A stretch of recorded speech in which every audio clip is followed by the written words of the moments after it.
वारकरी बांधवांचं प्रेम आणि आशीर्वाद हीच आमची खरी संपत्ती आहे व समाजसेवा आणि वारकरी सेवेला विखे पाटील परिवारानं नेहमीच प्राधान्य दिलं असून आषाढी वारीच्या निमित्तानं ही सेवाभावाची परंपरा अधिक सक्षमपणे पुढे सुरू ठेवण्याचा आमचा प्रयत्न आहे, असे प्रतिपादन भाजपा प्रदेश उपाध्यक्ष डॉक्टर सुजय विखे पाटील यांनी केलंय।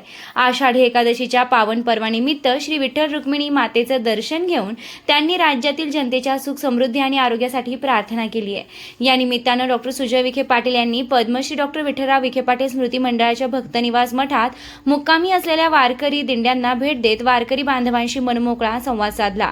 त्यांच्या अडीअडचणी जाणून घेत आषाढी एकादशीच्या शुभेच्छा देत विठ्ठल भक्ताच्या सेवेसाठी विखे पाटील परिवार कायम कटिबद्ध असल्याचा विश्वास व्यक्त केला।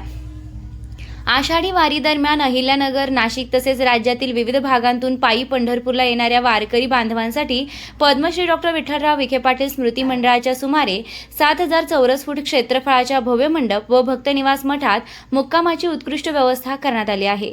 जनसेवा फाउंडेशनच्या माध्यमातून निवास, भोजन, स्वच्छ पिण्याचे पाणी, स्वच्छतागृहे, वैद्यकीय मदत तसेच इतर आवश्यक सुविधा अत्यंत नियोजनबद्ध पद्धतीने उपलब्ध करून दिल्या जात आहेत। सध्या 40हून अधिक वारकरी दिंड्या या भक्तनिवासात मुक्कामी असून हजारो वारकरी या सेवांचा लाभ घेत आहेत। पंढरपूरमधील सर्वात मोठ्या आणि सुसज्ज वारकरी सेवा मंडपांपैकी हा एक भव्य मंडप असून वारकऱ्यांना कोणत्याही प्रकारची गैरसोय होऊ नये यासाठी स्वयंसेवक 24 तास सेवेत तत्पर आहेत। यावेळी जलसंपदा मंत्री तथा पालकमंत्री राधाकृष्ण विखे पाटील यांच्या मार्गदर्शनाखाली जनसेवा फाउंडेशनच्या वतीने वारकरी बांधवांना 15,000हून अधिक रेनकोट आणि शबनम बॅगचं वितरण करण्यात आलं आहे।